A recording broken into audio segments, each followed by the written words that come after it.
성도 여러분, 하나님께서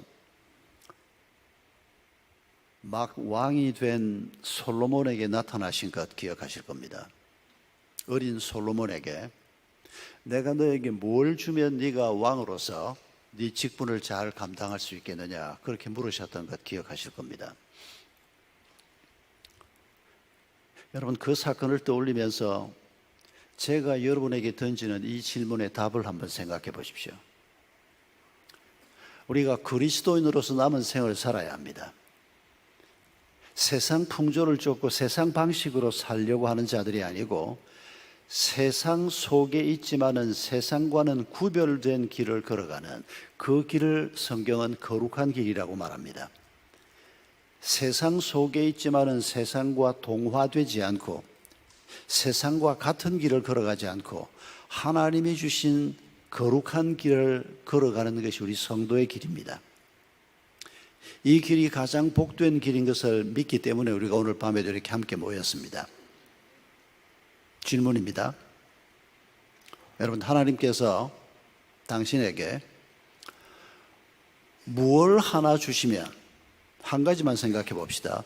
무엇 하나 주시면 우리가 그리스도인으로서 죽을 때까지 제대로 살다 갈 수 있겠습니까?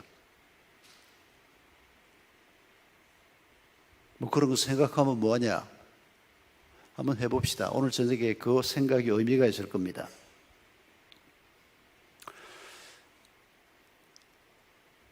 여러분, 기도 가운데 제가 표현했습니다마는 마태복음 10장 16절을 보면 예수님께서 제자들을 세상 속으로 보내시면서 양을 이리떼 속으로 보내는 것 같다라고 말씀하셨습니다. 왜 세상을 이리라고 표현했을까요? 그리고 왜 세상 속에 사는 우리를, 교회와 성도를 양이라고 표현했을까요? 세상에 착한 사람도 많고 꼭 그렇게 막 이리가 달겨들어서 물어뜯는 것처럼 그렇게 꼭 물어뜯는 사람만 있는 건 아니지 않냐?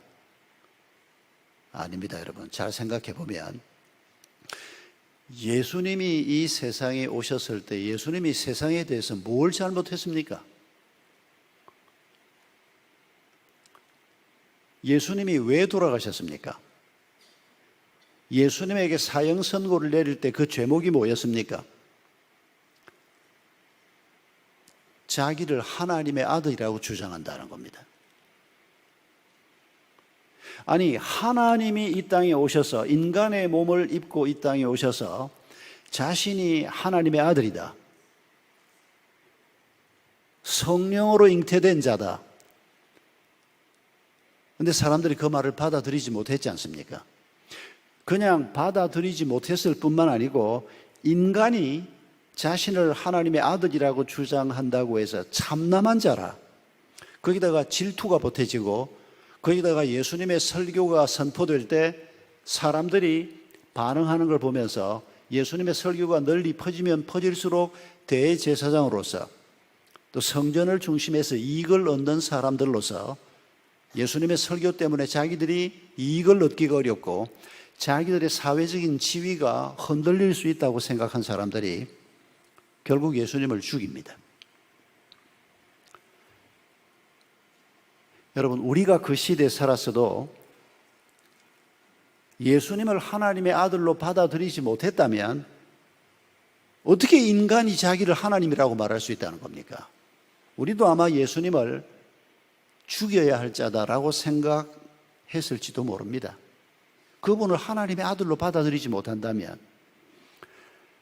여러분, 오늘 세상은 하나님에 대해서 하나님을 하나님으로 받아들이지 못하면 결국 적대적이 될 수밖에 없습니다. 하나님이 가르쳐주는 진리를 받아들이지 못하면 결국 적대적이 될 수밖에 없습니다. 내가 평생 신봉해온 생활 철학이 있고 내가 옳다고 생각하는 길이 있는데 그게 길이 아니다, 그 길로 가면 너는 파멸할 것이다, 너는 죽을 것이다, 그렇게 말하는 사람을 누가 좋아하겠습니까? 그 길로 따라가면 모를까? 여러분, 이런 세상길을 우리가 걸어가고 있습니다. 이런 길을 앞으로 죽는 날까지 걸어가야 하는 우리에게 하나님이 뭘 좀 하나 주시면, 뭐 건상을 하나 주시면 우리가 그리스도인으로서 이 땅에서 잘 살다 갈 수 있지 않을까? 그게 뭘까요? 평소에 여러분 기도할 때도 종종 생각해 보시지 않습니까? 뭐 하나님이 눈 딱 감고 그냥 돈을 한 300억쯤 내 통장에 넣어놔 주시면 내가 죽는 날까지 그냥 돈 걱정 안 하고 돈 때문에 비겁한 짓 하고 다니지 않고, 그리고 내가 필요할 때마다 교회 헌금도 하고 선교 싸우면 봉투도 하나 찔러주고 어려운 사람 보면 내가 좀 돕기도 하고, 그러면 좀 근사하게 그리스도인의 길을 걸어갈 수 있지 않을까? 이렇게 생각하는 분은, 교회 나온 지 한 1, 2년밖에 안 된 분이 그렇게 생각한다면 애교로 봐줄 수 있습니다. 그런데 이렇게 생각하는 분이 교회 나온 지가 한 5, 6년 넘어서고 교회 직분도 받은 사람이라면 당신은 아주 심각한 문제를 안고 있는 사람입니다. 어떤 문제를 안고 있는 걸까요? 돈이 힘이 센 거 우리가 알고 있습니다. 그런데 돈보다 더 좋은 걸 아직도 못 봤다는 겁니까? 예수 믿고 4년, 5년, 10년이 지났는데 예수님이 우리에게 주려고 하는 것이 돈밖에 없다는 겁니까? 돈만 주면 다른 거 필요 없다는 겁니까? 여러분, 당신은 그리스도인이 아닐 가능성이 많습니다. 아직 초신자면 이런 말 들어도 괜찮습니다. 그런데 신앙생활을 여러 해 한 사람이 아직도 하나님이 내게 주시는 가장 좋은 것이 돈이다, 이렇게 생각하는 분은 정신 바짝 차리고 살아야 합니다. 여러분, 하나님은 우리에게 돈보다 훨씬 더 소중한 가치들, 귀한 것들을 주시려고 합니다. 돈이 필요 없다는 말은 절대 아닙니다. 우리에게 돈 필요합니다. 돈이 있어야 뭐 살림도 살고, 돈이 있어야 밥도 먹고 애도 키우고, 돈이 있어야 교회도 경영하고 선교도 할 거 아닙니까? 돈이 필요 없다는 말은 절대 아닙니다. 하나님이 우리에게 돈 주셔야 합니다. 그런데 예수님이 하신 이 말씀 기억해 보십시오. 하나님과 만몬을 동시에 섬길 수 없다. 만몬이 바로 돈입니다. 물질입니다. 하나님이 계신데 돈이 중요하다고 해서 돈을 하나님만큼 중요하게 생각하는, 여러분, 이게 바로 우상숭배입니다. 이게 바로 혼합주의입니다. 하나님도 섬기고 돈도 섬기고, 하나님도 섬기고 또 다른 뭐도 섬기고. 여러분, 구약 백성들이 이런 길을 걸어가다가 망했다는 것을 기억하셔야 합니다. 여러분, 구약 백성들이 성전 제사를 포기한 적이 있습니까? 전혀 없습니다. 물론 성전 제사를 포기했던 사람이 아주 없었던 것은 아닙니다. 잠깐은 있었습니다. 특히 남왕국 유다를 생각하면, 다윗의 후손들이 마지막까지 왕이었던 남왕국 유다를 생각하면, 북왕국은 베델과 단에다가 금송아지를 만들어 놓고 성전 제사를 차단했던 적이 있었지만은, 그래서 망했다고 하면, 그러면 남왕국은 예루살렘에 계속 가서 예배를 드렸는데, 제사를 드렸는데 한 번도 제사를 폐한 적이 없고, 한 번도 11조를 폐한 적이 없고, 하나님이 말씀하신 각종 제사를 다 그대로 되기고 절기를 다 지켰는데 왜 망했습니까? 우상숭배였습니다. 하나님을 모욕했기 때문입니다. 여러분, 아하스 같은 왕, 히스기야의 아버지입니다. 아하스 왕 같은 경우는 바로 남왕국 유다의 왕이요 다윗의 직손입니다. 이웃나라 아수르를 갔습니다. 아수르가 북왕국을 멸망시킨 강력한 나라 아닙니까? 그 나라에 가서 그 아수르가 가지고 있는 강한 군대, 그들이 가지고 있는 문화, 우상신전, 이런 걸 보면서 아하스가 마음이 흔들렸습니다. 그래서 성경에 보면 아하스가 무슨 짓을 하는 거 아니까, 다메섹에 있는 신전의 도면을 그려가지고 예루살렘으로 보냅니다. 자기가 예루살렘으로 돌아가기 전에 먼저 도면을 보냅니다. 그리고 대제사장에게 이 도면을 따라서 거기다 신전을 하나 예루살렘에 만들어라. 신전을 만들었습니다, 예루살렘에. 그러면서 그가 주장했던 게 뭡니까? 내가 하나님 섬기는 걸 그만두자는 게 아니다. 이 강력한 나라, 문화가 앞서 있는 나라, 문명이 우리보다 훨씬 앞서 있는 나라, 강한 군대를 가지고 있는 나라, 이런 사람들이 섬기는 신도 섬기고 하나님도 섬기고. 여러분, 이 여자도 사랑하고 저 여자도 사랑하고 그런 결혼 생활이 가능합니까? 이 남자도 남편이라고 부르고 저 남자도 남편이라고 부르고 내가 둘 다 사랑하면 될 거 아니냐? 여러분, 이스라엘 백성들이 범한 죄가 바로 이런 혼합주의였던 것을 기억하십시다. 그래서 우리 마음속에 정말 하나님이 가장 중요하신 분이고 하나님과 비교할 수 있는 어떤 존재도 이 세상에 없다. 우리가 그런 마음을 가지고 그 하나님께서 내가 남은 길을 걸어가는 동안에 큰 선물을 하나 주셔서 내가 그 선물을 가지고 그리스도인으로서 나를 둘러싸고 있는 세상을 이기는 양으로 능력 있는 그리스도인으로 살아보리라. 여러분, 이런 질문을 하는 이유가 뭔가 하니까 바로 에베소서가 그런 마음으로 쓰여진 편지이기 때문입니다. 여러분, 교회가 세워지고 바로 박해가 시작됐습니다. 에베소서는 누가 기록했습니까? 로마 감옥에 앉아있는 사도 바울, 에베소 교회 설립자요 일대 목사였던 사도 바울이 지금 로마 감옥에 죄수가 돼서 잡혀 있습니다. 이 사람의 편지를 보냅니다. 이미 박해가 시작됐습니다. 이 편지를 읽고 있는 에베소 교회 성도 중에서 또 에베소 교회 성도 외에 이 편지를 복사해서 또 다른 곳에도 많이 보냈는데 이 편지를 읽던 1세기 그리스도인들 가운데서 이미 예수 믿는다는 한 가지 이유 때문에 가족 중에 누군가가 사자밥이 되기도 하고 가족 중에 누군가가 지금 감옥에 가 있는 사람이 이미 있던 때입니다. 이런 때 하나님께서 감옥에 있는 사도 바울을 통해서 에베소 교인들과 1세기 그리스도인들을 격려하기 위해서 이 편지를 보낸 겁니다. 여러분, 이 편지를 읽고 이 편지만은 아니고 여러 편지가 있습니다만은 바로 이런 하나님의 격려를 받고 이런 하나님의 선물을 받고 이 사람들이 믿음의 길을 걸어갔습니다. 여러분, 그들이 자기가 죽는 날까지 이 박해가 계속될 것이라고 생각하지 않았던 것 같습니다. 그러나 박해는 서기 313년까지 계속됐습니다. 한 250년 이상 박해가 계속됐습니다. 서기 313년에 로마의 콘스탄틴 황제가 되면서 밀라노 칙령을 발표합니다.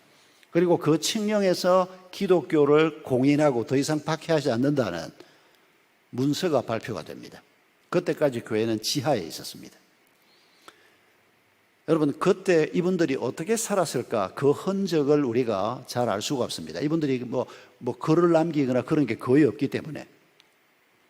그런데 기가 막힌 몇 가지 흔적은 우리가 알고 있습니다. 여러분, 로마의 카타콤에 가보신 분들이 있을 겁니다. 안 가봐도 여러분 거기가 뭔지 아실 겁니다. 지하 공동묘지입니다. 로마 외곽에 있었는데 지금은 로마가 점점 커지면서 이제 아주 외곽은 아닙니다만은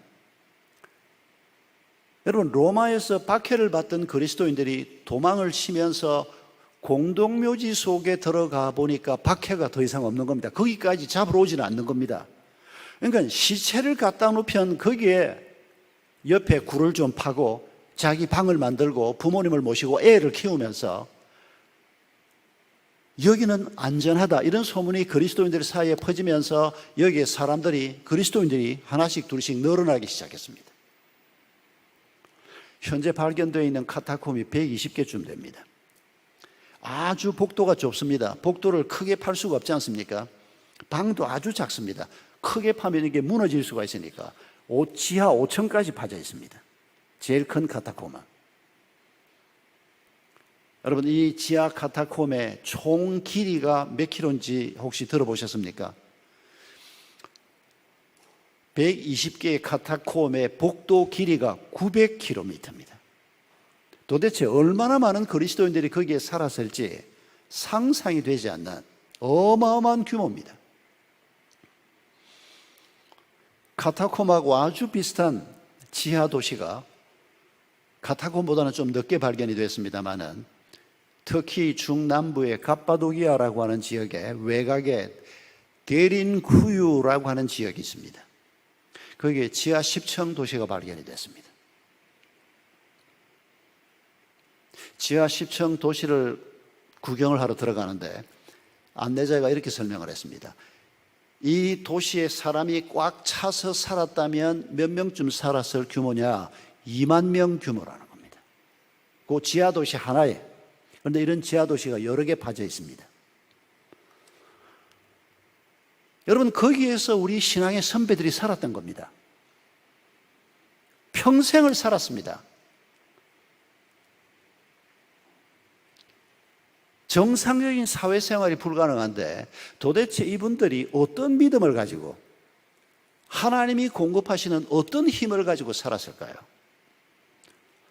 아니, 오늘 우리는 이런 박해 때도 아니고 예수 믿는다고 우리를 뭐 잡아가는 사람도 없는 이런 때에 살고 있는데 이분들하고 우리가 똑같은 입장에서 성경 말씀을 생각해도 괜찮으냐? 괜찮습니다. 왜냐하면 여러분, 역사 속에서 무서운 박해가 있던 지역에서는 하나님의 교회가 정금같이 빛나는 순수하고 아름다운 교회들이 많이 세워졌습니다. 그런데 오늘 우리 남한처럼 편안하게 예수 믿을 수 있고 예수 믿는다고 잡아가는 사람도 없고 이런 평화로운 땅에서 교회를 세우고 살았던 사람들 중에서는 100년, 200년이 지나면서 교회가 흔적도 없이 없어져 버린 이런 교회들도 많이 있습니다. 여러분, 얼핏 생각하면 박해를 하는 환경과 싸우는 것은 너무 힘이 들고 이런 편안하게 살도록 만들어 놓은 이런 세상에서 사는 이런 환경과의 싸움은 어렵다고 우리가 생각하지 않습니다만은 조금만 더 생각해 보면 그렇지 않습니다. 여러분, 60년대, 70년대 전쟁 이후에 우리 한국 땅이 얼마나 어려운 땅이었습니까? 먹고 사는 게 힘들었지 않습니까? 1988년에 서울 올림픽을 할 때 그때 우리 GNP가 5,000불밖에 안 됐습니다. 여러분, 이제는 기억도 잘 안 나시죠? 5,000불이었습니다. 올림픽 일때만 해도 제가 강남에 살고 있었는데 강남 사람들 차 없었습니다. 저도 물론 차가 없었고 웬만한 규모의 교회 목사님들 차 없었습니다. 올림픽 끝나고 한 1, 2년 지나면서 차가 강남 골목마다 들어오기 시작했습니다. 올림픽 끝나고 1년 반 후에 교회가 제 차를 사줬습니다. 여러분, 우리가 지금처럼 이렇게 살게 된 게 얼마 안 됐습니다.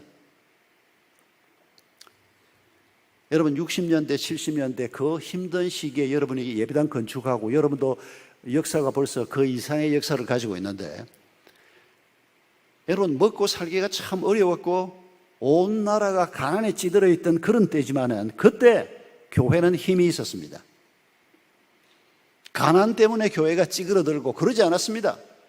더 열심히 헌금하고 더 열심히 모이고 더 하나님의 은혜를 구하고 60년대, 70년대 한국 교회가 규모가 크지는 않았습니다. 아마 그때 대구 시내에서 제일 큰 교회가 뭐 어느 교회일지 모르지만은 제가 부산에서 대학 생활을 하면서 그때 부산에서 제일 큰 교회가 제가 대학 들어갔던 70년대 초기에 300명, 400명 정도 모이는 교회가 제일 큰 교회였습니다. 그러면서 그 교회들이 조금씩 더 커졌던 겁니다. 교회 규모가 그렇게 크지도 않았고 그때 예수 믿는 사람들도 아주 많지는 않았습니다. 그런데도 교회가 힘이 있었습니다. 가난을 이겨내는 힘이 있었고 그런 가난한 상황 속에서도 믿음으로 살려고 몸부림치는 그리스도인들이 가득했습니다. 그런데 오늘은 어떤 것 같습니까? 여러분, 그 배고픈 시기를 지냈던 그리스도인들, 우리의 신앙의 선배들이 살았던 그때하고 비교해서 오늘 이렇게 살기가 좋아졌는데, 편해졌는데 교회는 점점 약해가고 있습니다. 세상과 싸우는 힘이 너무 약해져 있습니다.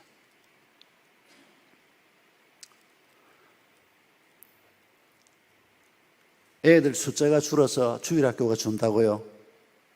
여러분, 그 말에 귀 기울이시는 건 잘못된 겁니다. 부모 세대가 복음의 능력을 경험하고 예수 믿는 것 외에 더 좋은 기쁨이 없고 예수를 따라가는 것보다 더 복된 길이 없다는 확신을 우리가 가지고 있다면, 그리고 그 믿음이 우리 아이들에게 전수가 된다면 왜 아이들이 복음에서 벗어나겠습니까? 여러분, 교회 아이들이 지금 없어집니다. 벌써 한 20년 전부터 교회를 다니고 있는 아이들이 중3 때쯤 되면 40%가 하나님을 떠납니다. 교회 오긴 옵니다. 왜냐하면 교회 안 오면 엄마 아빠가 용돈을 주느니 안 주느니만 난리를 치니까 할 수 없이 교회 옵니다. 교회 수련회도 갑니다. 그런데 마음속에는 하나님은 없는 거야. 우리 엄마 아빠가 말하는 하나님 다 뻥이야. 중3쯤 되면 아이들의 40%가 마음에서 하나님을 지우고 삽니다. 고3이 되면 50%가 하나님을 떠납니다. 그래서 교회 안에서 자라는 우리의 자녀들이 대학 갈 나이가 되면 10명 중에 1명 교회에 남아 있습니다. 그게 지난 한 20년 동안의 통계입니다. 별로 바뀌지 않았습니다. 여러분, 이게 왜 이런 일이 생기는 겁니까? 세상이 악해서? 예, 그 말이 틀리지는 않습니다. 그러나 세상을 이길 수 있는 복음이 우리에게 있습니다. 우리가 이 복음을 가지고 세상을 이기지 못하니까, 그리고 우리 아이들이 믿는 부모인 우리를 보고 우리 엄마 아빠가 많이 배우진 않아도, 우리 엄마 아빠가 뭐 학벌이 좋지는 않아도 예수를 믿고 기쁘게 살고 있고 예수 믿는 기쁨을 정말 누리는 분이 우리 엄마 아빠다. 아이들이 그 복음의 비밀을 알면 어떻게 아이들이 복음을 떠난단 말입니까? 어떻게 교회를 떠난단 말입니까? 결국 우리의 연약함 때문에 지금 다음 세대로 이 복음이 전수가 안 되고 있습니다. 주일학교가 없는 교회들이 너무 많습니다. 이대로 가면 20년 후에 장년 교인도 절반으로 줄고 애들은 지금보다 훨씬 더 교회에 남아있지 않을 겁니다. 이미 10대 아이들은 예수 믿는 숫자가 미전도 종족만큼이나 교회 나오는 아이들 숫자가 적어져 버린, 그게 지금 현재 우리의 현주소입니다. 여러분, 어른들이 살아가는 세상 속에서 우리가 세상을 이기는 힘을 갖는 것도 중요하고, 이 힘이 우리 아이들에게 전수가 돼서 이 아이들이 또 자기들이 살아야 하는 세상 속에서 세상을 이기는 그리스도인, 이리때를 이기는 양인 그리스도인으로 사는 것, 이게 하나님께서 원하시는 것입니다. 여러분, 우리가 잘못 오해를 해서 이리때 속에 둘러싸여 사는 양이라고 말씀을 하니까 우리가 자꾸 생각하기를 세상 방식으로 생각을 해서, 하나님 내가 양의 모습으로 살게 하지 말고 막 이리 정도를 막 한 입에 물어 뜯어 죽일 수 있는 호랑이가 되거나 사자가 되게 해 주십시오. 우리가 자꾸 이렇게 생각을 합니다. 여러분, 그건 하나님의 방식이 아닙니다. 내가 이리보다 더 힘이 세고, 내가 이리보다 더 돈을 많이 벌고, 내가 이리보다 세상에서 더 파워 있는 자리에 올라가고, 그래서 이것들을 꽉 밟아버린다? 여러분, 우리 주님이 그런 길을 걸어가지 않았습니다. 그건 양의 길이 아닙니다. 그건 로마식이요 바벨론식입니다.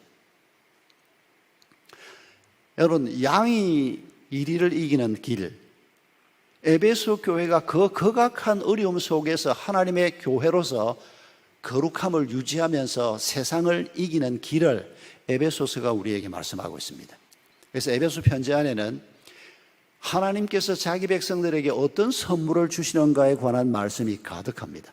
아주 귀한 말씀이 가득합니다. 그중에 우리가 오늘 첫 부분을 읽었습니다.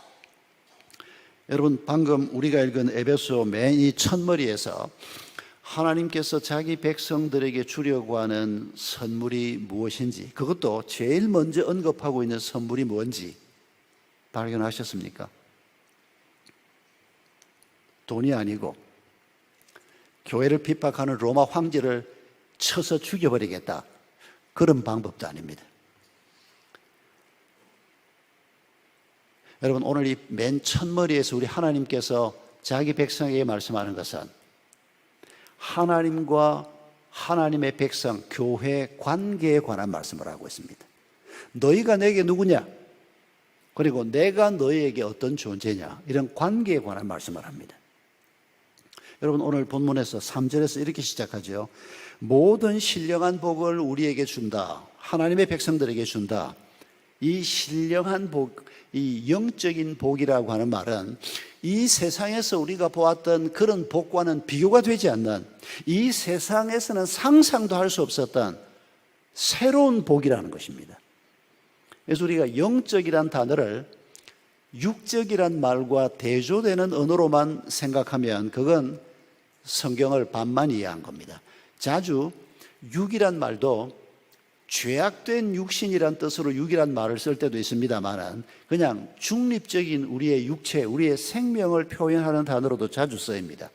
그리고 영이란 말도 이 죄악된 육체와 대조되는 영적이란 단어를 쓰기도 하지만은 그러나 영적이란 말을 쓸 때 그냥 자주 번역을 할 때 우리말로는 주로 영적이라고 많이 번역이 되는데 영어 성경에서는 합리적이라고 하는 단어로도 자주 번역이 됩니다.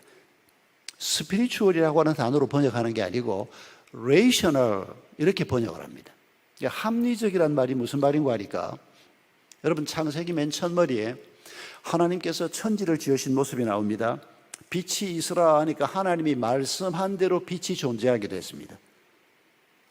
하나님이 보시기에 좋았다는 겁니다.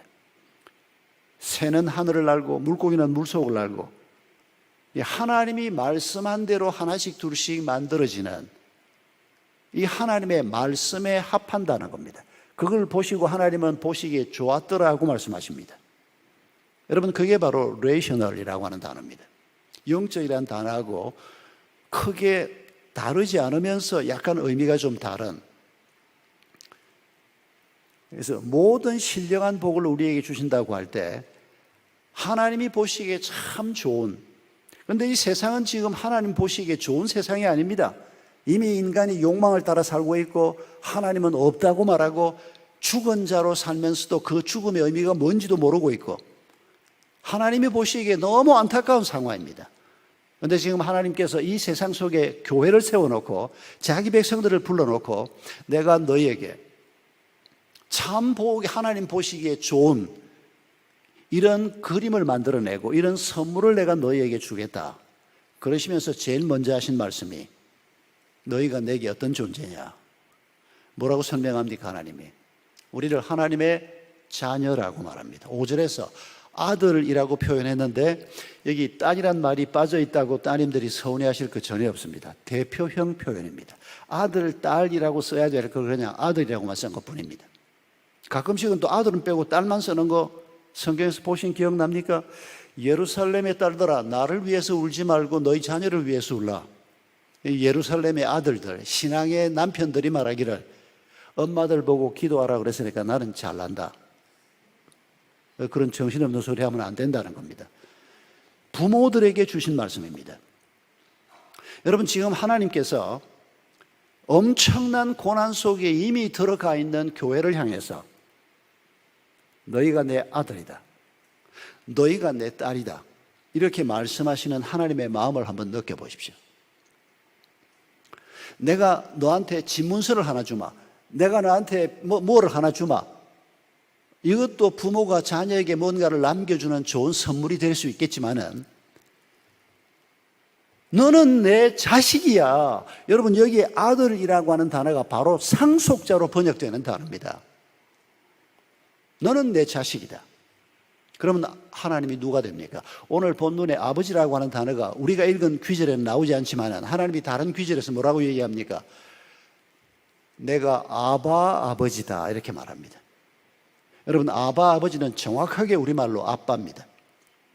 아버님이 아닙니다. 하물며 아바마마는 더더군다나 아닙니다. 여러분 아바마마라고 하는 말은 분명히 아버지를 지칭하는 표현이지만은 여기에는 따뜻함이 없습니다. 여기에는 찬바람이 불고 전혀 다른 의미를 가지고 있는 단어인 걸 우리가 압니다. 저는 제가 19살에 돌아가신 저희 아버지를 한 번도 아빠라고 불러본 적이 없습니다. 그런 표현을 그 당시에 누가 썼나도 모르겠습니다. 항상 아버님이었습니다. 아버님이 말씀하면 뭐 긴 말도 필요 없습니다. 그냥 예, 알겠습니다. 그러면 되는 겁니다. 우리 아버지가 특별히 엄했던 분은 아닌데 굉장히 자상하신 분이었는데도 아버지하고 얼굴을 쳐다보고 대화를 한다? 그런 건 없었습니다. 말씀하시면 듣고 예, 알겠습니다. 그것뿐이었습니다. 근데 제가 결혼을 해서 애를 낳았는데 이 애들한테는 아빠라고 가르쳐 준 적도 없는 것 같은데 말하기 시작하면서부터 아빠라고 부르기 시작하더니 40이 넘은 지금도 여전히 아빠입니다, 그냥. 여러분, 하나님이 우리에게 내가 너희 아빠다, 너희가 나를 아빠라고 불러라, 그렇게 말씀하신 표현이 아바, 아버지라고 하는 표현입니다. 그러면서 우리에 대해서 조금 더 말씀하십니다. 하나님이 우리를 언제부터 아셨다고요? 우리 아버지 어머니가 만나서 결혼해서 우리가 어머니 몸속에 잉태되던 그 순간부터 우리가 생명이 시작된다고 보는데 하나님이 그때부터 우리를 아셨던 겁니까? 여러분, 오늘 본문 4절에서 뭐라고 얘기합니까? 세상을 만들기 전에, 하나님께서 태양을 만들기 전에, 별을 만들기 전에 하나님께서 우리를 하나님의 아들로 딸로 택하셨다고 얘기합니다. 여러분, 이게 무슨 말도 안 되는 소리입니까?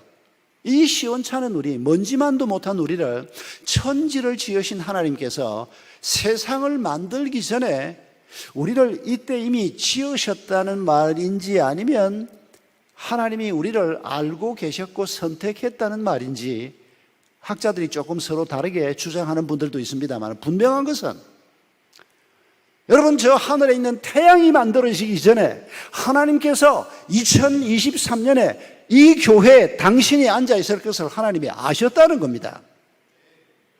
여러분, 우리가 그런 존재로 부름을 받았다고 지금 얘기하는 겁니다. 여러분, 우리가 하나님 앞에 이런 존재라고 하는 것을 깨닫는 순간에, 천지를 지으신 그 하나님이 내 아빠라고 하는 것을 깨닫는 순간에 뭐가 문제가 되겠습니까? 로마 황제가 뭐 문제가 되겠습니까? 로마 황제 100개를 갖다 놓는다고 하나님을 이길 수가 있습니까? 아무도 하나님을 이길 수 없습니다. 여러분, 이 에베소 첫머리에 하나님께서 나는 너희 애비다, 너희는 내 자식들이다, 이 관계에 관한 말씀을 하고 있는 이 말씀이야말로 하나님이 우리에게 주시고자 하는 최고의 선물이요 최고의 복인 것을 알 수 있습니다.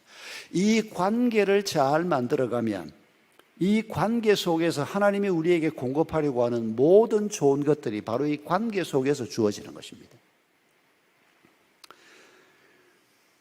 여러분, 하버드 대학에서 1938년부터 무려 75년 동안 연구해온 프로젝트가 하나 있습니다. 행복에 관한 연구였습니다. 그런데 이 행복에 관한 연구를 하버드 대학 교수들이 지난 수천 년 동안 학자들이 주장한 걸 가지고 이론적으로 연구를 한 게 아니고 아주 특이한 방식으로 연구를 시작했습니다. 1938년 당시에 720여 명의 18, 19살 된 소년들을 선택을 했습니다. 아직 어른이 채택되기 전이죠. 하버드 대학 학생들이 꽤 많이 들어있었습니다. 그런데 하버드 대학 같이 공부 잘하고 집안 괜찮은 애들만 뽑은 게 아니고 보스턴에 있는 빈민촌의 아이들도 뽑고 이 720명, 여성들은 뽑지 않았습니다. 여성들은 아마 접촉의 어려움 때문에 그러지 않았나 싶은데 이 720명의 18, 19살짜리 소년들을 선택을 해서 75년 동안 앞으로 당신들의 삶을 연구할 거다, 계약을 맺는 겁니다. 이 사람들이 전부 사인을 합니다. 이 사람들이 언제 행복하냐, 그거 연구하기 위해서. 본인들하고도 1년에 한 번쯤 만납니다. 그런데 이 사람들이 이제 학교를 졸업하거나 또 혹은 사회생활을 시작해서 직장을 가지면 자기들이 제출해주는 직장 가까운 동료들을 만나서 물어봅니다. 당신 직장 동료 아무개가 언제 행복하냐? 어떻게 살면서 행복을 누리냐? 결혼하면 그 부인들한테 묻습니다. 애가 태어나서 애들이 이제 한 7, 8살, 10살 이래 되면 애들한테 묻습니다. 이 사람이 주치의를 정해서 병원을 다니지 않습니까? 건강검진도 하고 이빨도 치료하고 그 주치의로부터 모든 서류들을 1년에 한 번씩 다 받기로 미리 약속을 합니다. 720명에게. 이게 몇 사람만 가지고는 객관성이 부족하지 않습니까? 720명은 무려 75년 동안 계속 묻는 겁니다. 계속 주변 사람들에게 계속 묻고 관련된 중요한 사람들에게 계속 물으면서 이 사람이 언제 행복하더냐, 그걸 묻는 겁니다. 여러분이 이 연구 결과가 좀 자세히 한번 들어보고 싶으면 유튜브에 검색을 할 때 하버드 대학 행복 연구 이렇게 치면 한국말로 더빙되어 있는 하버드 대학 교수가 발표하는 그 영어 발표를 한국어로 더빙해 놓은 자료가 올라와 있습니다. 여러분, 누가 행복했을까요? 이 720명 중에서 미국 사회에서 최고로 출세한 사람은 대통령이 된 사람도 한 사람이 있습니다. 1938년 당시 하버드 대학 3학년이었던 학생 하나가 훗날 미국의 대통령이 됩니다. 존 F 케네디입니다. 미국 사회에서 돈 많이 번 사람도 있고 상류층으로 올라간 사람도 많이 있고, 그리고 아주 평범하게 산 사람도 있고, 또 아주 바닥을 치는 사람도 있고, 다양한 사람들이 75년 동안을 살았는데 어떻게 결론이 내려졌는가 하니까 돈을 많이 번 사람들이 행복하더라? 아닙니다. 사회적인 지위를 잘 누렸던 사람들이 행복하더라? 아닙니다. 이 사람들의 결론은 뭔가 하니까 좋은 관계를 잘 만들어 살았던 사람들이 행복하더라입니다. 그 관계가 누구와의 관계겠습니까? 가장 중요한 건 부부 관계입니다. 그리고 부모 자식 관계입니다. 그리고 주변 가까운 사람들과의 관계입니다. 그러니까 젊어서부터 이 자기하고 가까운 사람들과 마음을 열고 대화하고 그 관계를 소중히 여기고 그 관계를 잘 꾸려가면서 살았던 사람은 돈을 많이 벌지 못해도 만족도가 굉장히 높은 삶을 살고, 이런 관계를 잘 만들어서 살았던 사람들은 뭐 암에 걸려도 남들보다 쉽게 이기고, 파산을 해도 쉽게 극복하고, 이런 대화들이 쭉 나옵니다. 그런데 좋은 관계를 유지하지 못하고 살았던 사람들은 큰 돈을 벌었습니다. 그게 얼마나 좋은 일입니까, 인생에서. 그런데 큰 돈을 벌었는데 마누라하고 이혼한 지는 벌써 10년이 넘었습니다. 자식들하고 연락 안 하고 산 지가 벌써 7, 8년이 넘어버렸습니다. 주변에 가장 가까운 관계를 맺고 사는 사람들이 다 떠나버린 겁니다. 좋은 일이 생겼는데 축하해 줄 사람이 없는 겁니다. 술이 떡이 되도록 먹고 뻗어버렸습니다. 병원에 실려가 버립니다. 좋은 일이 되지 못하는 겁니다. 좋은 관계 속에 살았던 사람들은 치매도 훨씬 늦게 왔다고 그 보고서는 보고하고 있습니다.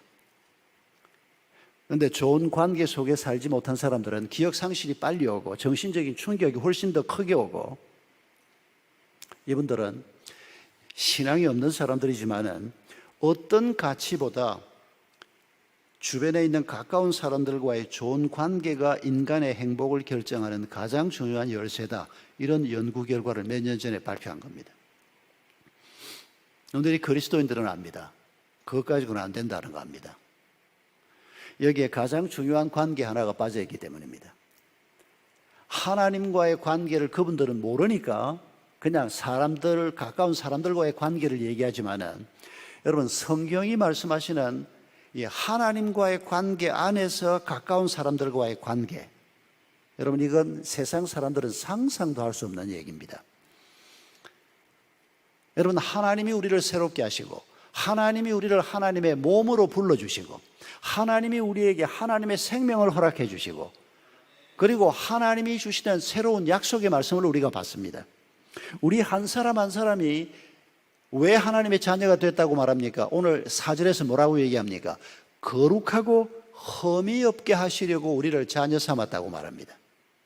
거룩하고 흠이 없게 된다는 말이 바로 하나님을 닮는다는 말입니다.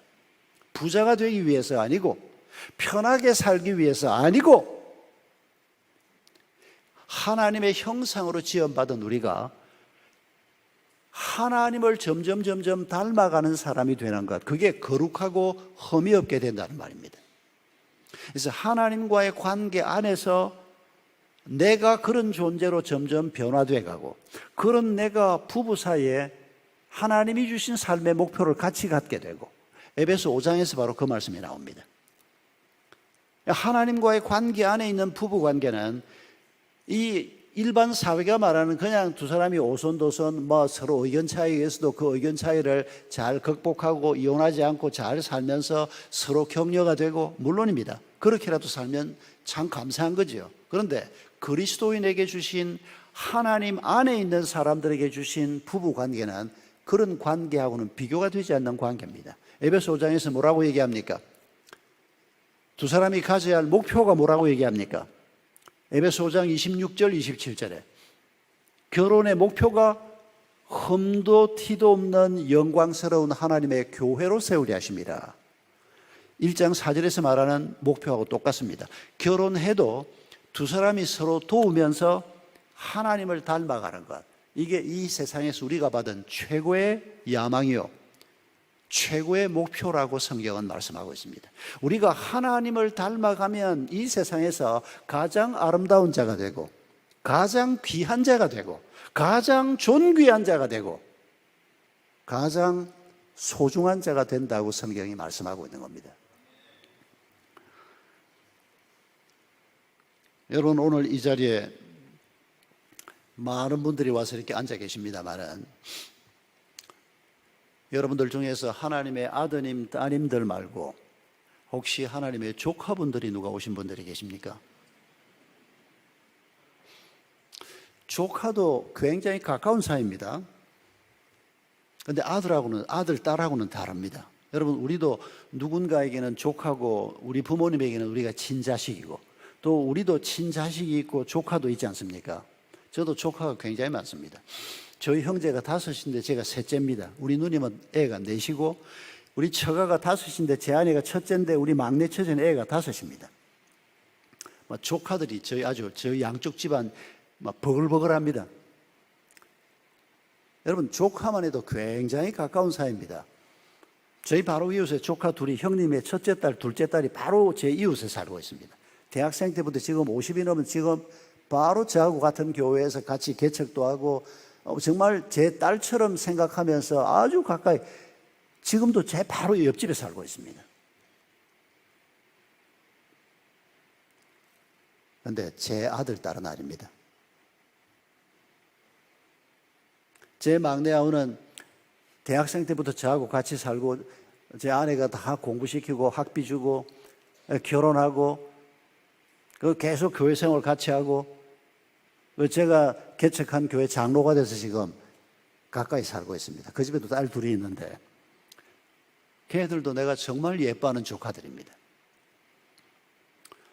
그런데 여러분, 조카하고 자식의 차이가 뭔가를 생각하면서 하나님이 나를 조카로 부른 게 아니고 하나님 집에 아들로, 딸로 불렀다는 사실을 떠올리면서 내가 지금 조카 짓을 하고 살고 있나, 아니면 정말 내가 하나님 집에 아들, 딸로 살고 있나를 여러분이 판별할 수 있습니다. 여러분만 알 수 있습니다. 다른 사람은 알기가 어렵습니다.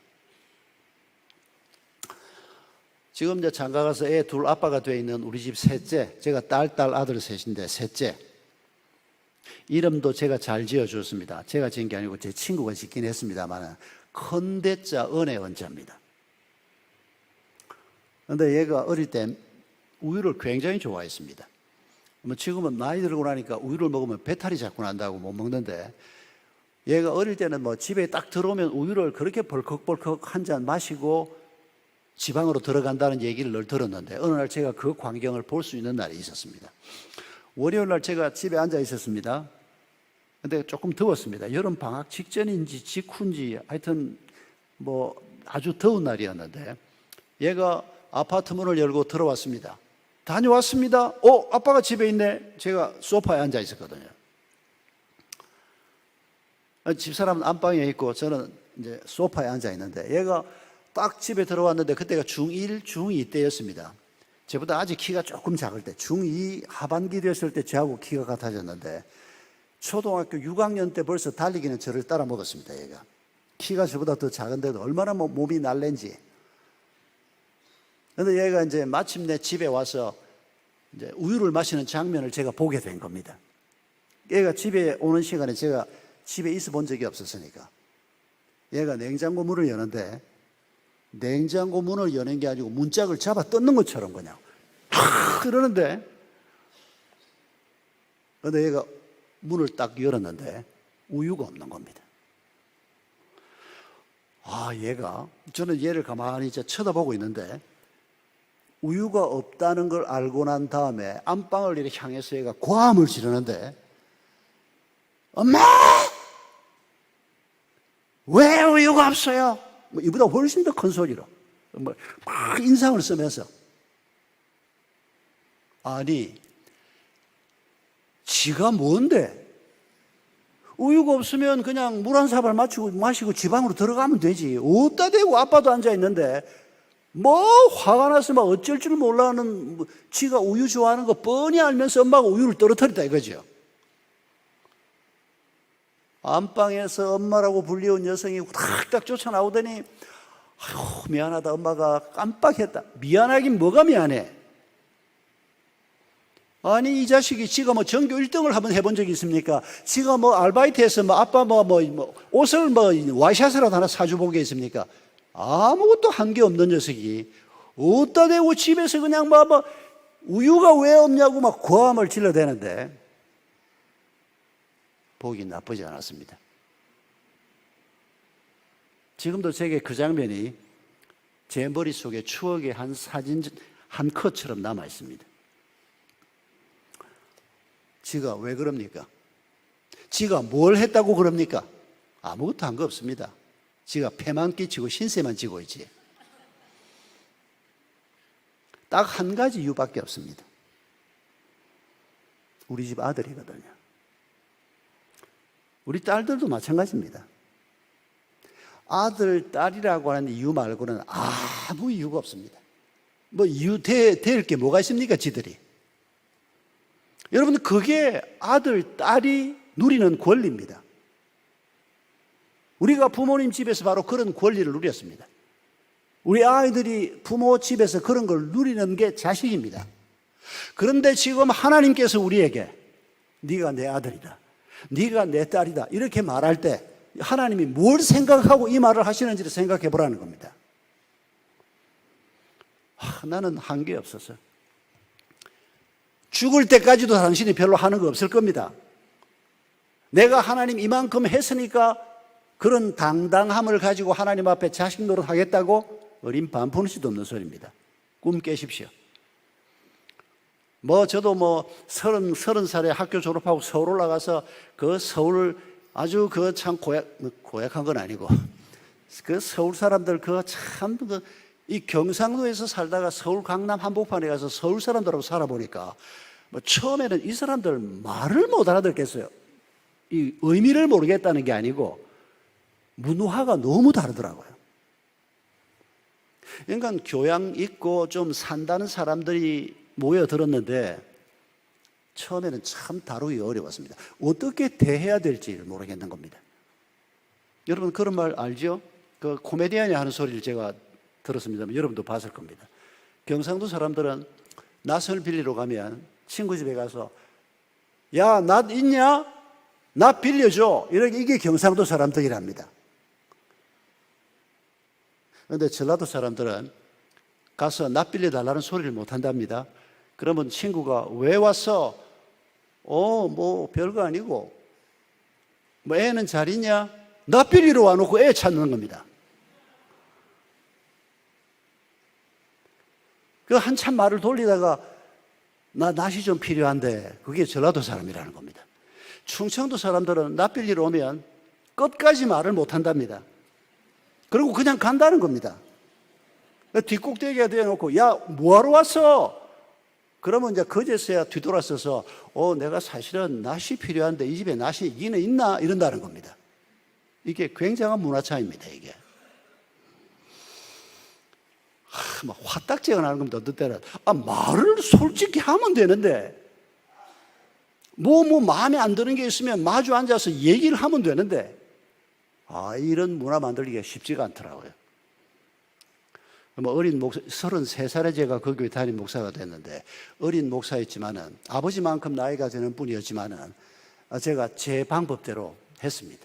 서로 의견이 안 맞을 때 제가 장로님, 뭐 완전히 제 아버지는 아닙니다. 장로님 사무실에 찾아가서 3시간, 4시간을 둘이 앉아서 얘기를 했습니다. 뭐 장로님 이건 어떤 뜻이에서 말씀하신 거고 뭐 이건 어떻고 저건 어떻고 3시간, 4시간을 앉아서 그야말로 막 뿌리를 뽑자시습니다. 뭐가 있으면 목사 장로가 교회 같이 섬기는데 솔직히 얘기를 해봐야지. 그래가지고 안 맞으면 그때 가서 뭐 어떻게 되든 말든. 근데 참 좋은 장로님들을 만나서 그 집 둘째가 아들인데 제 친구고 그 집의 첫째가 제 선배여서 누님 하는, 완전히 아버지 나이인데 뭐가 조금 의견이 안 맞아가지고 제가 찾아간 거죠. 장로님은 나이 드신 분이 어린 목사한테 뭘 말도 못하고 있고, 그래서 도대체 장로님 무슨 뜻입니까? 이렇게 대화를 시작해서 둘이서 한 3시간 반, 4시간 가까이 마주 앉아서 얘기를 했는데 대화가 잘 풀렸습니다.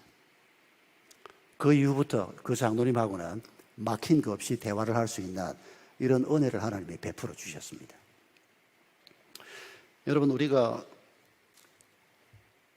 우리의 위치를 생각해 보면, 여러분, 우리는 아무것도 한 것 없지만은, 그리고 세상은 우리에게 참 힘든 곳이지만은, 이런 세상을 사는 우리의 가장 강력한 힘이 하나님이 우리의 아빠시고 우리가 하나님 집의 아들, 딸로 살아가는 이 하나님과의 관계 안에 우리가 잘 머물러 있으면 로마 황제가 누구든지 어떤 문제가 생기든지 이 하나님이 공급하시는 힘을 이 관계 속에서 우리가 공급받아서 우리의 길을 넉넉하게 걸어갈 수 있다. 그걸 지금 에베소 첫 부분에서 우리 하나님께서 말씀하고 있는 겁니다. 그래서 여러분, 우리가 이 자식된 하나님의 은혜를 누리는 것을 내가 뭐 한 거 있다고 그런 믿음 없는 소리 하지 말라는 겁니다. 내가 이 말을 하니까 갑자기 생각나는 어르신이 한 분 있는데, 저희 교회 젊은 여집사 한 분이 시아버지가 고등학교 교장으로 계시다가 은퇴를 하셨는데 암에 걸려서 막바지 이런 분이었습니다. 그런데 이분이 제가 와서 한번 전도를 해주기를 바라는 겁니다. 참 그 사람도 뭘 모르지. 담임 목사가 가면 뭐 무슨 일이 벌어질 줄 알고. 그런데 그렇게 부탁을 하는데 또 담임 목사가 안 된다 그럴 겁니까? 가야지. 막 기도 많이 하고 갔죠. 그러니까 시어머니도, 이제 시어머니는 제가 한 번씩 교회에 와서 얼굴을 압니다. 시아버지가 암 투병 중인데 아주 얼굴이 아주 정갈하게 생겼더라고요. 완전히 그 옛 선비 같은 그런 모습이더라고요. 나이가 그때 이분이 벌써 한 70 후반쯤 되셨는데, 그 이제 며느리가 다니는 교회, 또 와이프도 한 번씩 간다는 교회 담임 목사라는 사람이 왔으니까 이분이 이제 옷을 갖추어 입고 나와서 응접실에 딱 마주 앉았습니다. 이분이 오래 못 앉아 있으니까 제가 한 30분 동안에 최선을 다해서 복음을 제시하고 헤어져야 됩니다. 제가 그 전도 폭발에서 하는 그 복음 제시를 한 20분, 25분으로 압축을 해서 이분에게 복음을 전했습니다. 그런데 이분의 반응이 뭔가 하니까 가만히 제가 말 시작해서 끝날 때까지 가만히 듣고 있다가 제가 말 딱 끝내고 이런 하나님을 한번 믿어보시겠습니까? 그분의 말이, 목사님, 말씀은 참 고마우신데 내가 무슨 염치로 그 하나님을 믿겠다고 내가 얘기하겠습니까? 죄송합니다. 이렇게 와주셨는데 내가 몸이 피곤해서 더 못 앉아 있어서 먼저 들어가겠습니다. 그리고 방에 싹 들어가 버렸습니다. 맞습니다. 지가 무슨 염치로 믿겠다고 그러겠습니까? 우리도 다 마찬가지고요. 우리가 무슨 염치로 하나님을 아버지로 모시겠다고. 예. 그렇게 염치 없는 일을 하나님께서 우리에게 하라고 그러시는 겁니다. 그런데 그 어르신이 그날 처음 복음을 들으신 겁니다. 많은 생각을 하시게 된 겁니다. 도대체 저 목사가 와가지고 하는 소리가 이게 뭔가 도대체? 하나님은 무엇이며 그 하나님을 믿는다는 게 도대체 어떻게 이렇게 염치 없이 날 보고 이 복음을 받고 하나님의 백성이 되라고, 천국으로 가자고, 하나님 나라 백성이 되라고. 이분이 그날부터 마음에 큰 파도가 일기 시작한 겁니다. 일주일 후에 이 며느리가 이번에 또 날 보고 또 오라 그러기는 미안하니까 자기 교구 목사, 우리 손 목사에게 우리 아버님 돌아가시기 전에 이번에는 목사님이 한번 와주세요. 그래 우리 부목사가 가는 겁니다. 나한테 목사님 내일 그 아무개 그 시아버지 만나러 갑니다. 기도해 주세요. 우리가 함께 기도했습니다. 그 다음날 오후 2시에 만나기로 했는데 한 3시 반쯤 전화가 왔는데 내가 전화를 기다리고 있었는데 전화가 보니까 우리 손 목사가 전화를 했어요. 전화를 딱 드니까 할렐루야 목사님 그 아무개 씨가 예수님 영접했습니다. 제가 그날의 그 감격이 생각이 납니다. 내가 무슨 염치로 내가 하나님을 믿겠습니까? 그런데 그 염치 없는 짓을 이 어른이 하기로 결정을 한 겁니다. 여러분 그게 믿음입니다. 여러분 부모님 집에서 무슨 염치로 이 새끼 저것들이 뭐 밥 얻어먹고 그냥 공부도 못하고 말도 안 듣고 그냥 한 3살까지는 말도 잘 듣고 이쁘더니 조금 크니까 그냥 여러분 우리가 인간적인 관점에서 생각하면 내가 부모 집에 있을 때는 우리가 다 잊어버리고 내리사랑으로 내가 자식을 키우고 하나님께서 우리에게 그 책임을 맡겨주셨는데 그런 면이 분명히 있습니다. 그러나 하나님께서는 그 염치 없는 짓을 우리를 보고 하라고. 그래서 우리가 오늘 이러고 앉아 있는 겁니다. 지금 이 염치 없는 자들이 가득합니다. 여기 지금 이렇게. 여러분 이 은혜를 하나님이 우리에게 베푸시겠다는 겁니다. 너희가 아무 자격 없지만은 내가 너희들에게 믿음마저도 선물로 준 나의 선물을 너희가 받은 건데 이 선물을 받고 너희가 내 자녀가 되고 나는 너희의 애비가 되고 너희가 이 믿음 가지고 이 세상이 아무리 어렵고 로마가 아무리 힘들더라도 너희를 아무리 힘들게 하더라도 너희의 길을 힘있게 걸어가라. 너희의 길을 두려워하지 말고 걸어가라. 이 백성들에게 바로 이런 말씀을 지금 하고 계시는 것입니다. 사랑하는 성도 여러분, 하나님께서는 우리에게 주실 최고의 선물을 거룩하고 흠이 없게 되는 것이라고 말씀하고 있습니다. 여러분 이걸 잊지 마십시다. 우리가 이 세상에서 남들보다 더 큰 집에 사는 것이 하나님의 좋은 선물이 아니고 이왕이면 뭐 큰 집에 사는 것도 나쁘진 않습니다만은 우리가 이 세상에서 다른 사람이 갖지 못하는 어떤 사회적인 파워를 갖는 것이 하나님의 큰 선물이 아니고 그런 건 섬기라고 하나님이 우리에게 주시는 겁니다. 물질도 주시고 은사도 주시고 사회적인 지위도 주시고 그런 모든 것들은 우리가 세상을 섬기라고 하나님이 주시는 것임을 잊지 말아야 합니다. 나 하나 잘 먹고 잘 살라고 주시는 것이 아닙니다. 하나님이 우리의 아빠 되신 그분이 우리에게 주려고 하는 최고의 선물은 너희가 나를 닮는 것이다. 거룩하고 흠이 없게 되는 것이다. 그게 오늘 본문에서 강조하고 있는 말씀입니다.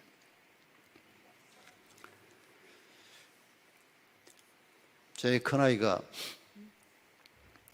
초등학교 한 3학년 때쯤 일이 생각이 납니다.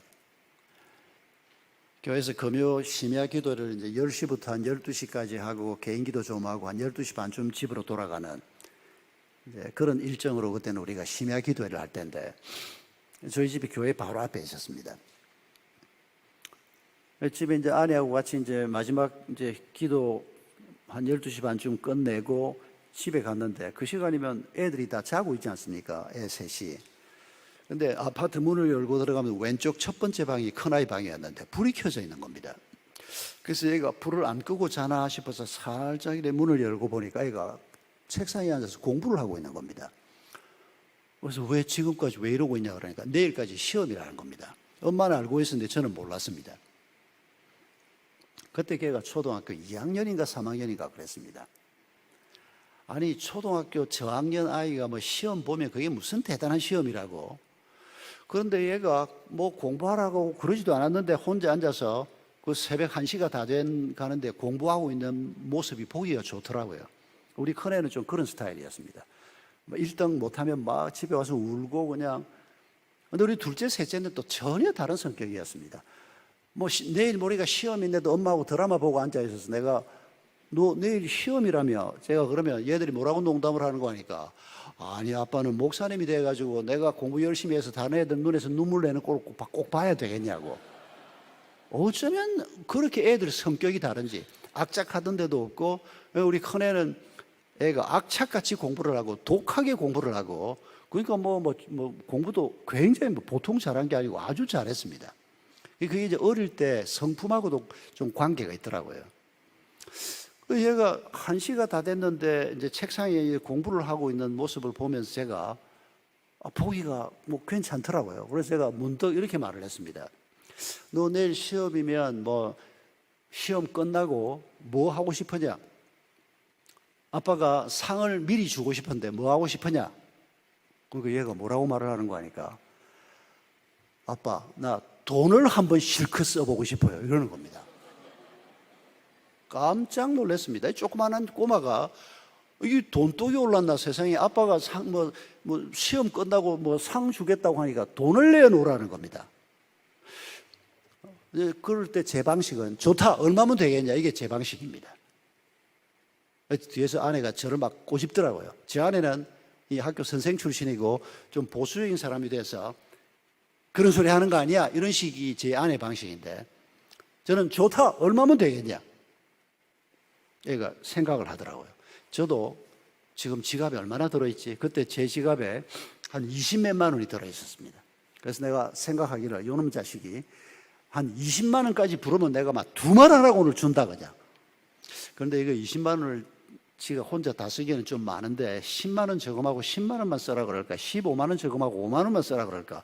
저는 그거 생각하고 있는데 얘가 잠깐 생각하더니 액수를 불렀습니다. 얼마를 불렀을 것 같습니까?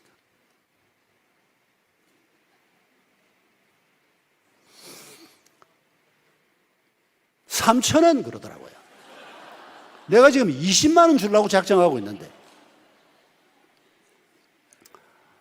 그래서 3,000원 가지고 뭐 할 건데 그러니까 지 친구 누구하고 내일 시험 끝나면 그 학교 앞에 있는 어느 식당에 가서 떡볶이 한 접시 먹고 그 옆에 그 무지개 문방구 가서 풍선 사고 애들이 그 A4 크기의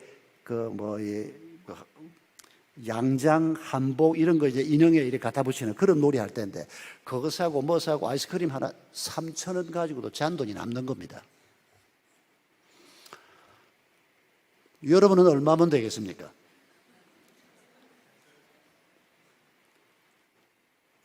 뭐 3,000원 가지고는 아무도 안 되겠죠. 우리는 조금 더 그래도 규모가 크니까.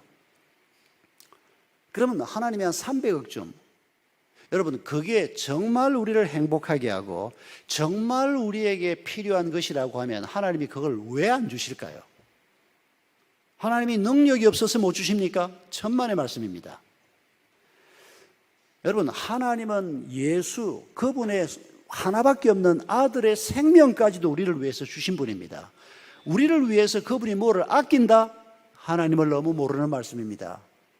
여러분 인간 아빠인 저도 내 아이 셋을 위해서는 내가 주고 싶은 거 너무너무 많습니다. 내가 줄 수만 있다면 뭐든지 주고 싶습니다. 우리 아버지 하나님도 마찬가지입니다. 우리를 위해서 정말 좋은 것을 주고 싶어 하는 분입니다.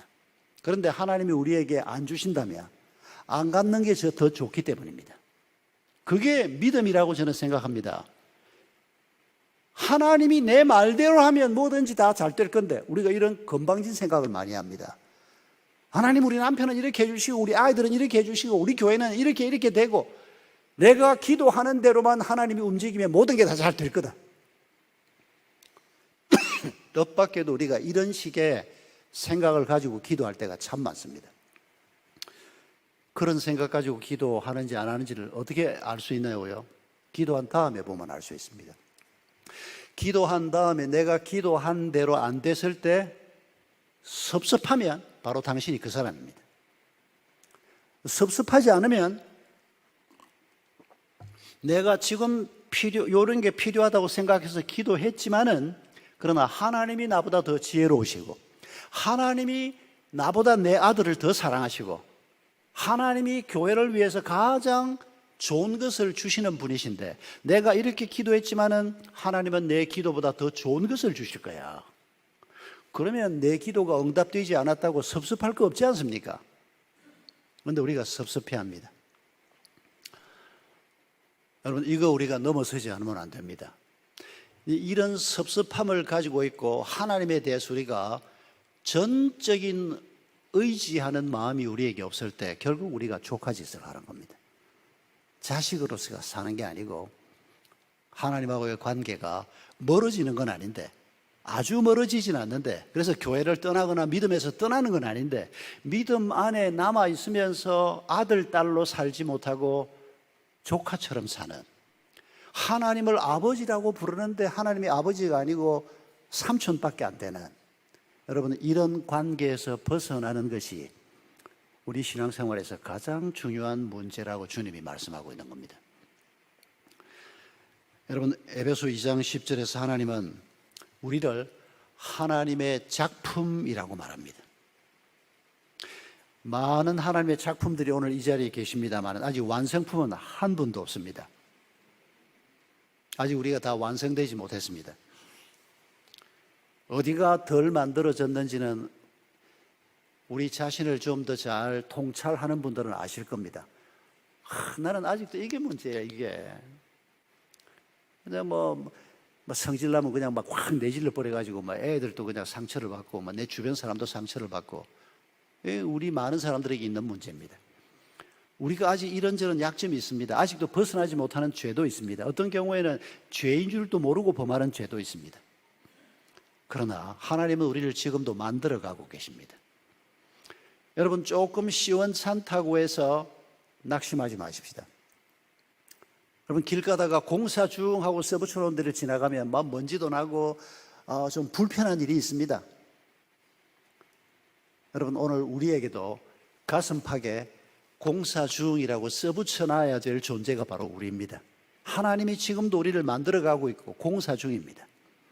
낙심하지 말고, 포기하지 말고, 하나님은 이만큼 우리를 데리고 가려고 하는데, 하나님 거기까지는 말고 그냥 원수를 사랑하라. 하나님 내가 무슨 원수를 사랑해요. 그렇게까지는 말고, 내가 그저 주일날 되면 교회 가고 내가 11조도 하고 감사금도 하고 내가 교회에서 봉사도 할 테니까 날 보고 원수 사랑하라, 그런 말씀을 하지 말고, 부부가 그저 우리가 싸워도 너무 심하게 싸우진 않을 테니까 와이프를 사랑하는데 예수님이 교회를 사랑한 것 같이 그런 말씀은 좀 하지 말고, 할 만한 걸 말씀을 하셔야지, 되지도 않을 걸 자꾸 하라고 날 보고. 여러분, 성경에 되지도 않을 걸 자꾸 하라고 말씀하지 않습니까? 내가 판단해서 내가 할 만하다고 생각되면 하기로 결심하고, 내가 판단해서 그건 될 게 아니다라고 생각돼서 안 하기로 결심하면 당신은 그리스도인이 아닙니다. 당신이 하나님 하겠다는 거 아닙니까, 지금? 하나님이 우리에게 되지도 않을 일을 하라고 하는 건 되게 하겠다는 것입니다. 원수를 사랑하는 자가 되게 하겠다고 말씀하는 겁니다. 그래서 주의 성령을 우리에게 보내시겠다고 말씀하는 겁니다. 성령 충만을 받으라고 하나님께서 우리에게 약속하시는 겁니다. 여러분, 하나님을 아버지로 모시고 우리가 하나님의 아들, 딸로 살아가는 이 삶은 우리의 노력으로 살 수 있는 삶이 아닙니다. 우리가 그 크신 하나님을 어떻게 알고 그 하나님을 아빠라고 부르는 것부터 시작해서, 여러분, 이 모든 것은 하나님의 성령께서 우리를 도와주실 때 가능한 삶입니다. 그래서 우리가 기도할 수밖에 없고, 그래서 우리가 겸손할 수밖에 없는 것입니다. 여러분, 하나님께서 우리에게 주신 이 약속의 말씀을 오늘 내게 주신 말씀으로 우리가 다시 한번 받으시기 바랍니다. 그리고 우리가 이 길을 두려워하지 아니하고 염려하지 아니하고, 어떤 문제가 앞으로 내 앞에 생길지라도 하나님이 주시는 힘으로, 하나님을 아빠로 모시고 사는 한 하나님이 공급하시는 그 모든 것들로 내가 넉넉하게 이기고 나아갈 것이다. 이 믿음 가지고 우리 함께 이 시간 잠깐 기도하기를 원합니다.